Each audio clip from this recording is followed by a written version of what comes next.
It's an all-Swedish front row then for the British Rallycross Grand Prix. Eklund on pole and Michael Jernberg alongside in his Ford. Second row, Barry Squibb lines up alongside Rocket Man Martin Schanker.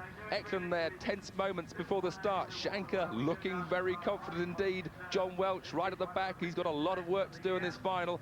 Gollop deep in concentration. They await the starter there, telling them to look to the lights. The lights go from red to green. Eklund makes a great start from pole, but look at Schanker. Schanker absolutely blasts past on the outside.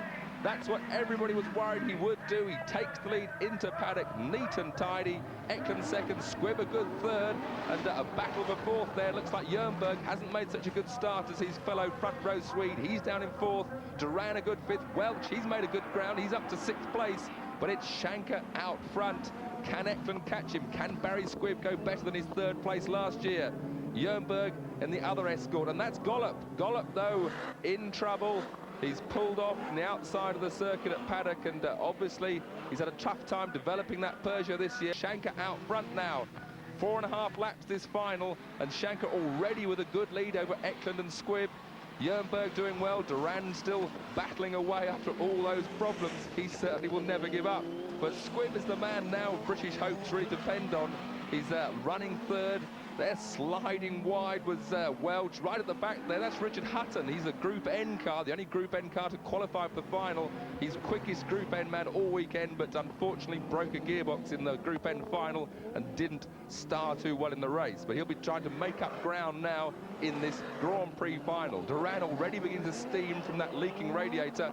He'll be watching his temperature gauge, worried that the engine's going to overheat, although Duran will probably keep his foot right on the accelerator until the whole engine blows up, knowing Pat. He'll be determined to finish as high as he can.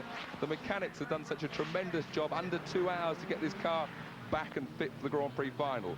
Schanker, though, no problems with his car, no problems at all with the road ahead, because that's clear. Belch of flame with these turbocharged cars pushing out 400, 500, 600 horsepower.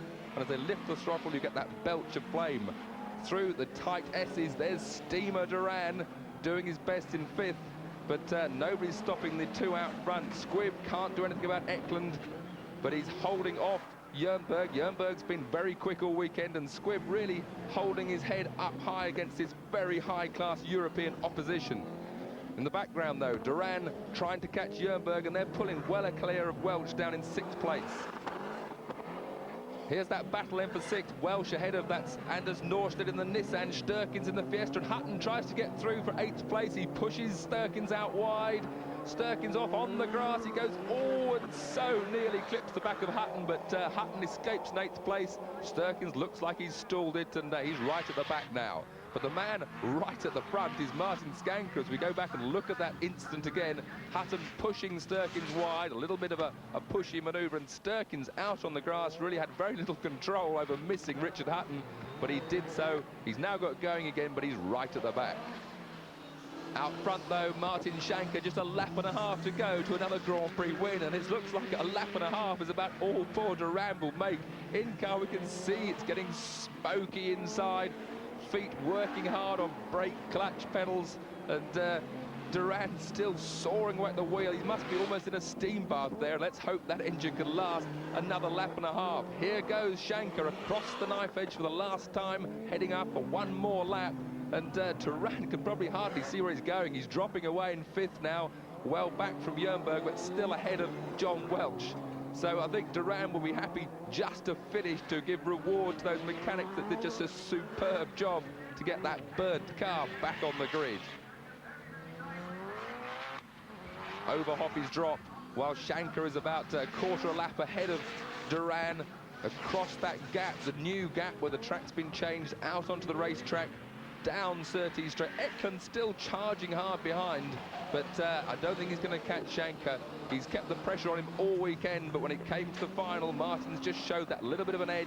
And Eklund, he's got a puncture. Front right of the car has got a puncture of Eklund, so this is Squibb's chance now to go one better than his third place last year. Schanker well out in the lead, going through the S's.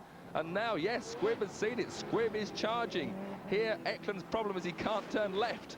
He'll be able to turn right on this next corner. Squibb right up his backside, pushes the tyres out of the way, tries to get the inside. Eklund shuts the door. Schanker out of Druid, through Langley's Gap, onto the knife edge, all over Eklund. Squibb doesn't know which way to go. Shanker wins the Grand Prix. Who's going to be second? They're side by side, touching paintwork. It's going to be Squibb. Jernberg almost takes third off Eklund, but there was no doubt about the winner, and look at him. Always an extrovert. Martin Shanker celebrates victory in the British Rallycross Grand Prix from that tremendous battle from second, which was Squibb, Eklund and Jernberg. Duran a great fifth, Welch in sixth. So that's three. You've equal Will Gollop now. You've won 3 times. You'll be back next year to win for a 4th time? Well, give it a try, you know, for next year.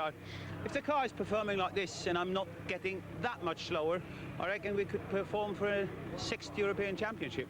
Okay. Unless you want to have a go with me. Still the major force in Rallycross, Martin Shanker, winner of the Autoglass British Rallycross Grand Prix.